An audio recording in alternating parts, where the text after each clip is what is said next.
आणि याच संदर्भामध्ये अधिक चर्चा करण्यासाठी आपल्यासोबत आहेत आंतरराष्ट्रीय विषयाचे अभ्यासक अनय जोगळेकर. अनयजी, आपलं स्वागत. अनयजी, इराणनं अमेरिकेच्या मुख्य भूमीवरती सायबर वॉर करण्याची दिलेली धमकी तांत्रिकदृष्ट्या किती वास्तववादी तुम्हाला वाटतेय? कारण आपल्या सगळ्यांचीच तंत्रज्ञानावरती वाढती भिस्त आणि त्याचबरोबर वाढतं जे आपलं त्या ठिकाणी यूज करण्याची नेहमी लागलेली सवय, यामुळे तांत्रिकदृष्ट्या किती वास्तववादी वाटते तुम्हाला ही धमकी? मला असं वाटतं की सध्या युद्ध चालू आहे आणि युद्ध ज्वर भडकवण्याचा दोन्ही बाजू प्रयत्न करतायत. आपल्याकडच्या लोकसंख्येला मोटिवेट करणं, त्यांना आपण अजूनही जिंकतोय अशा प्रकारचं एक चित्र निर्माण करणं, असा प्रयत्न अमेरिकेचे अध्यक्ष डोनाल्ड ट्रम्प हे करतायत, इराणही करतायत.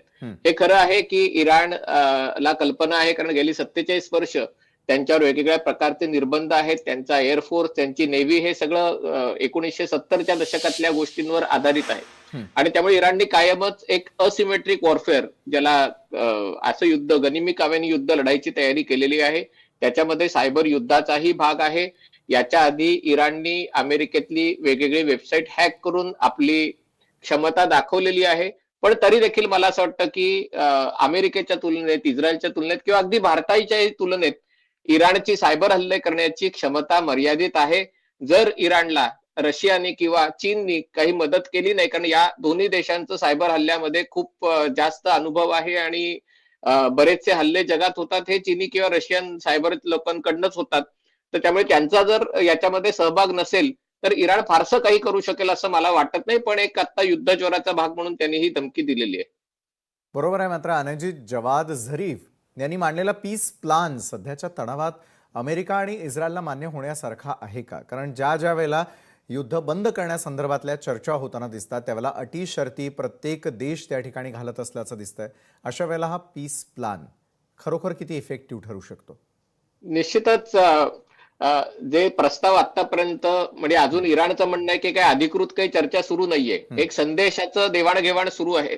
आणि त्याच्यात अमेरिकेने जो प्रस्ताव ठेवलेला आहे 15 मुद्द्यांचा, तो गेल्या वर्षी इराणच्या अणु प्रकल्पांवर हल्ला केल्यानंतर जे काही मुद्दे पाकिस्तानच्या मार्फत कळवलेले, तेच मुद्दे अमेरिकेने एक वेगळं त्याला स्वरूप देऊन ते दिलेले आहेत. त्याच्यावर इराणची भूमिका काय आहे ती इराणने स्पष्ट केलेलं आहे. अजूनही दोन्ही प्रस्तावांमध्ये खूप मोठी दरी आहे. ती दरी कमी करण्याचा प्रयत्न जवाद झरीफ यांनी केलेला आहे. याच्यामध्ये अर्थात या युद्धामध्ये आता हे युद्ध अनिर्णित अवस्थेत होत आहे. अमेरिकेला लीड मिळालेला आहे, पण निर्णायकरित्या अमेरिका काही याच्यामध्ये जिंकू शकत नाहीये.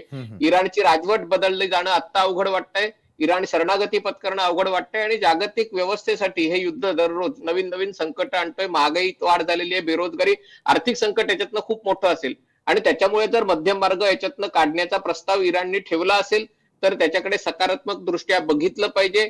होर्मुझची सामुद्रधुनी खुली झाल्याने संपूर्ण जगाला त्याचा फायदा होणार आहे.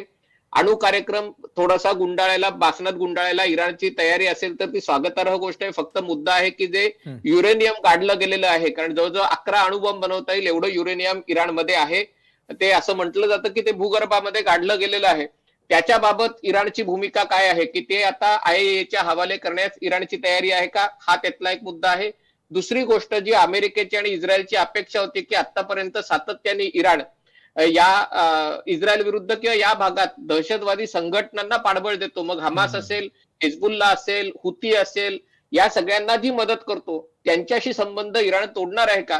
मला वाटतं इराणची यासाठी तयारी नाहीये. पण निश्चितच जवाद झरीफ यांनी जो प्रस्ताव दिलेला आहे तो स्वागतार्ह आहे. त्याच्यावर अर्थात अमेरिका आणि इराणलाच बसून मार्ग काढायचा आहे. पण अशा प्रकारे इराण जर 2 पावलं पुढे आला असेल तर अमेरिकाही 2 पावलं पुढे येईल असं मला वाटतंय.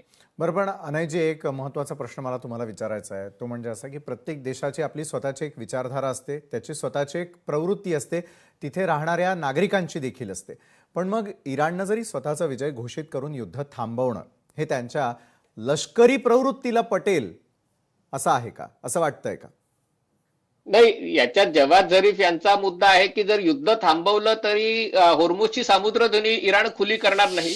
त्याच्यातनं वाहतूक होणाऱ्या जहाजांवर तो कर लादेल. आता असं म्हणतात $20 लाख कर लावला जातोय. तशा प्रकारे ते कर लावतील आणि मग जर अमेरिकेने चर्चा ची तयारी दाखवली आणि आम्ही निर्बंध उठवू अर्थात निर्बंध उठवले तरी त्याच्यासाठी गॅरंटी काय? कारण इराणचं म्हणणं आहे की तुम्ही 2 वेळेला चर्चेला बोलवलं आणि हल्ला केला आणि त्यामुळे त्यांना जी गॅरंटी पाहिजे त्याच्यात चीनची भूमिका पाहिजे, त्याला अमेरिका तयार होईल का? पण जसंही म्हणलं की तयारी दाखवणं ही मोठी गोष्ट आहे. वाटाघाटी काही एका बैठकीत होत नाहीत, अनेक बैठका त्याच्यासाठी होतात. पण यातनं जर हा युद्धज्वर उतरू लागला असेल तर जगासाठी ही चांगली गोष्ट आहे. त्याच्यातनं मार्ग निघू शकेल. मार्ग निघण्यासारखा नाहीये अशातला भाग नाहीये. फक्त कोणीतरी पुढाकार घ्यायला पाहिजे. इराण जर पुढाकार घेत असेल तर त्याचं स्वागत करायला हवं. नक्कीच धन्यवाद अनयजी, तुम्ही आमच्यासोबत जोडला गेलात आणि इतक्या महत्त्वाच्या विषयावरती तुम्ही सविस्तर असं विश्लेषण केलं, त्यासाठी धन्यवाद. तर न्यूज प्लॅनेटमध्ये या होत्या आज संपूर्ण दिवसभरातील जगभरातल्या महत्त्वाच्या घडामोडी.